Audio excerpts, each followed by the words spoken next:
Greetings, Earthlings. On this video, I'm going to do a bit of rear brake caliper refurbification. It will be the next round of the PP game. And I'm going to review this little tool that I got for removing my little bolts that hold the brake rotors on. Really hoping to make an impact.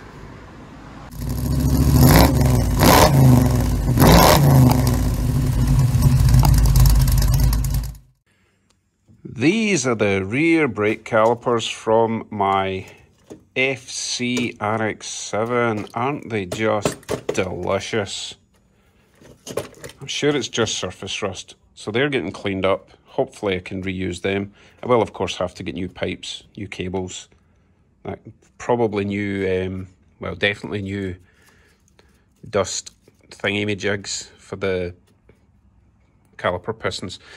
Now I also want to refurb or clean up the brake carrier and get this disc off. Problem I've got is I cannot remove these little screws holding on the rotors because, you know, rust.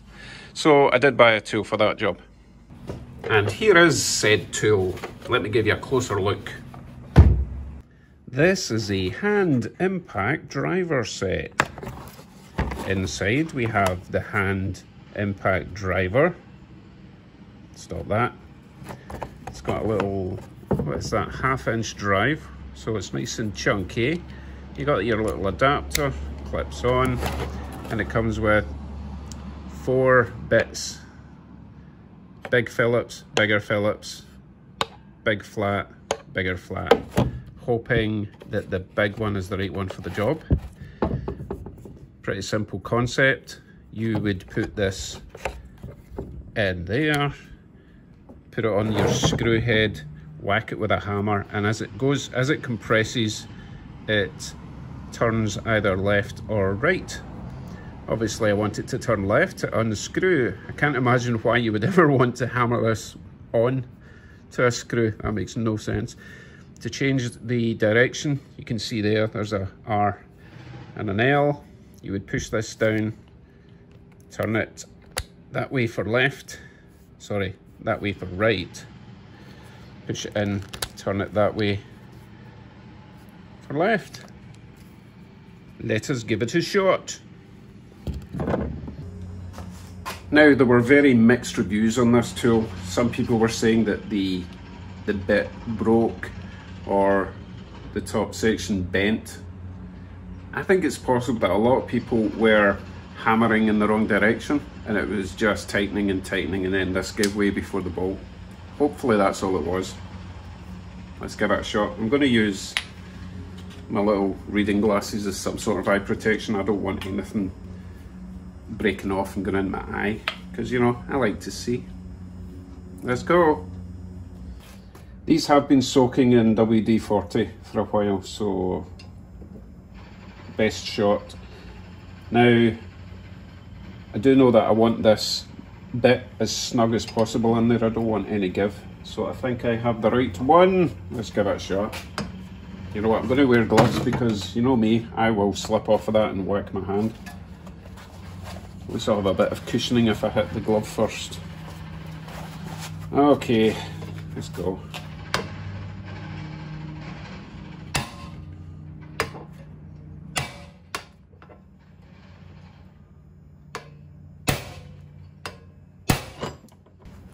Bigger hammer.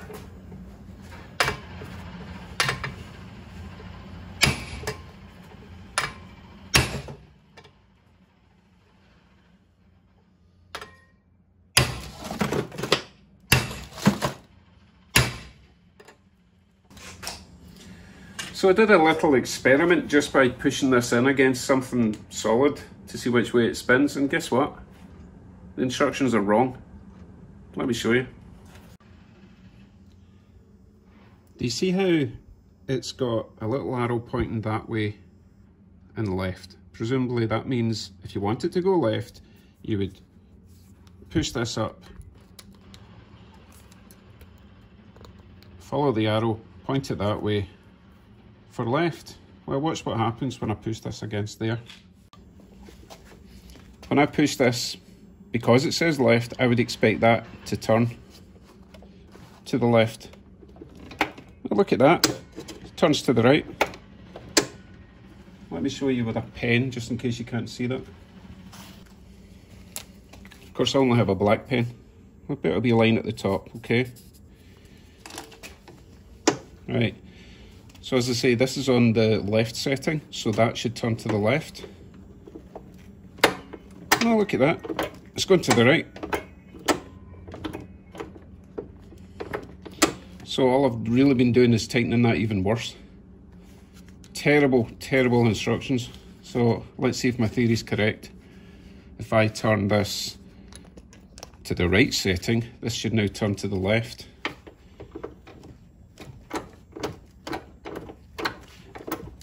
See? Right, let's give it a shot. Maybe left and right are reversed in China, who knows? We'll find out.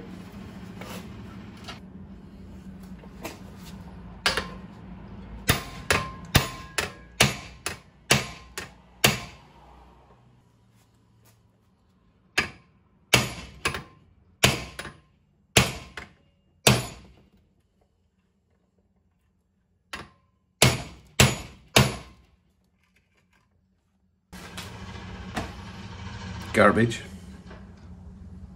It's not broken yet, so I might as well keep trying. I think I broke the tool, but there's actually an easier way, if only I'd thought of it before. Using the adapter that I got with the tool and the big giant Phillips bit, ratchet. Oh, look at that, easy peasy. It's getting a bit tight though, so I'm going to work on this one, put some WD-40 in it, tighten it back up, back and forward until it comes out. Really don't want to burst these.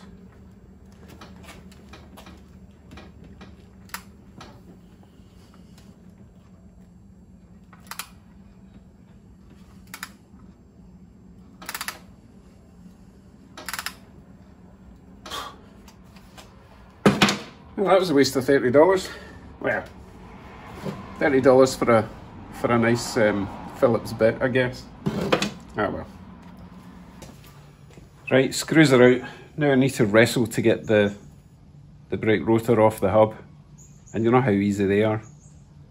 And I still have the carrier to swing out the way. Bearing in mind one of the bolts is seized, so I can't just lift that off. I need to spin out the way, loosen this, and then that should actually come out. I just have to be able to get the brake rotor off before I can get that off. It's just a pain, unless I drill that out, but the way things are going, I'm never going to be able to drill it out. Thankfully, this hub and brake disc does have this little screw here. Idea being, you put in a little, it's a 12 bolt in here.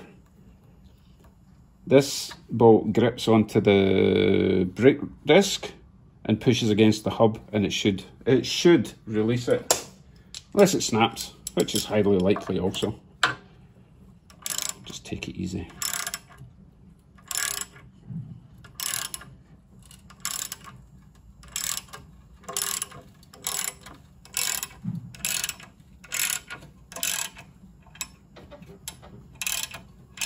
Well, look at that, it's actually working.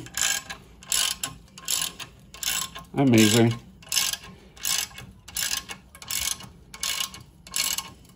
Nice. I've got this clamped in a vise at the moment, so that's why it's not coming all the way out, but hopefully when I release it from the vise it'll all just separate, in theory. A few more turns maybe.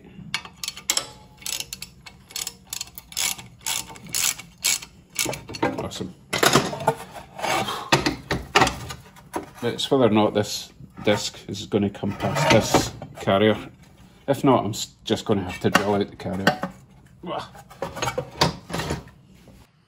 We are seconds away from success. This is a little bugger that I've been trying to get out, but it occurred to me that if I can tap the stud through, attached to the carrier, because I've loosened the rotor, it should all come off together. This would be great if I get this out without destroying the carrier. Oh yes, finally! Hub's still good. The rotor's actually in okay condition. I'll try cleaning it up and see if the surface is okay, but there's not like massive grooves in it. Obviously it's a bit rusty, but I can give it a bath of muriatic acid or something, see what happens to that. So this is the stud that I've been trying to get out. So next step, obviously, try and get this stud out without destroying it. I'll give it another WD-40 bath and leave it for a bit.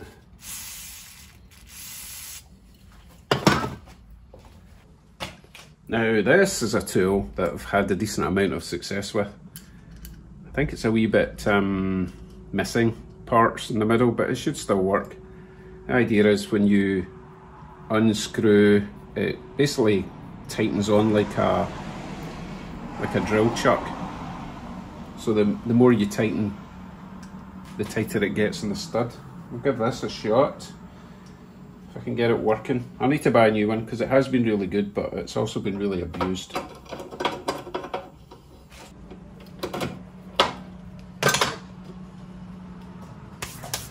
Right, let us try that.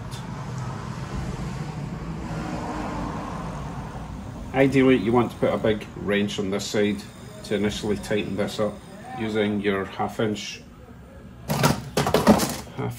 ratchet, which is here. What size is that? I'm going to guess that's about a 30. Wow.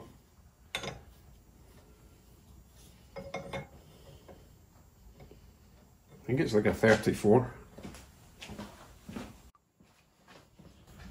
I will try these. As I say, this is really just to lock it in place.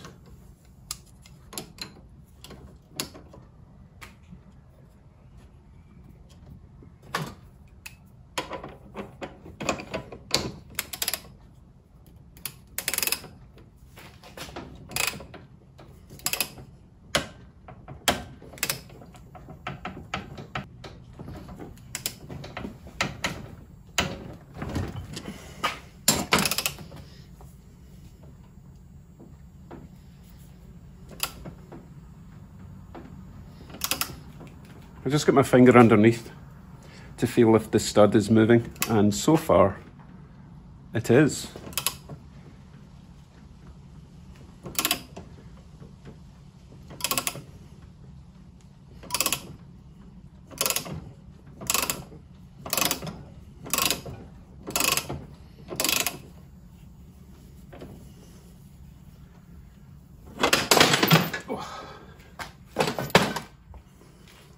Love this tool, never let me down, even though it's broken. I'm going to get a new one. If I can find one, I don't even know where I got this. I think it was a gift. So, threads are good on both the carrier mounts, so I have saved my carrier. One more to go.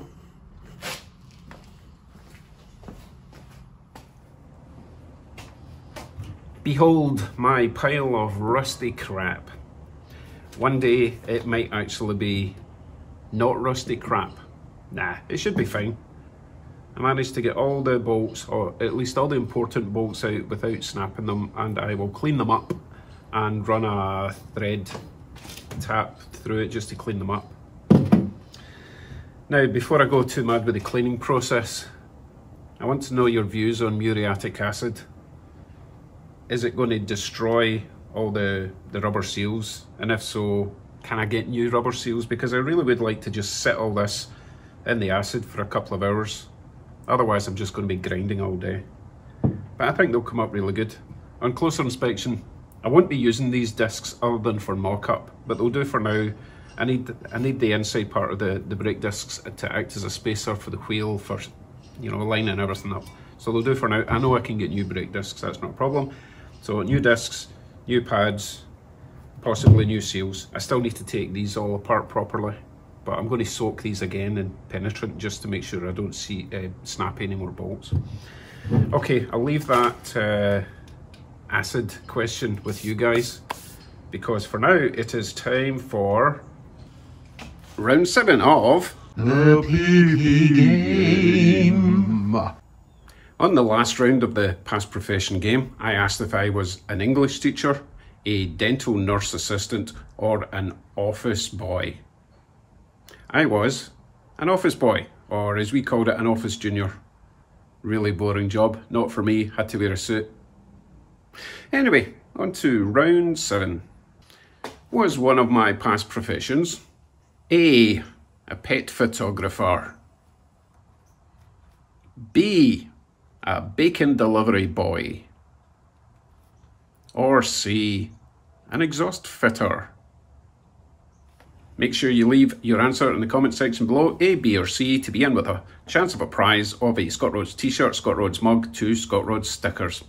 Okay, leaderboard will be at the end of the video.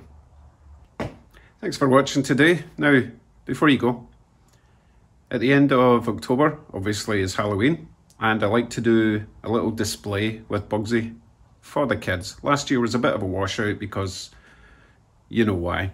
Only had a few kids coming around, but I think this year's going to be quite busy.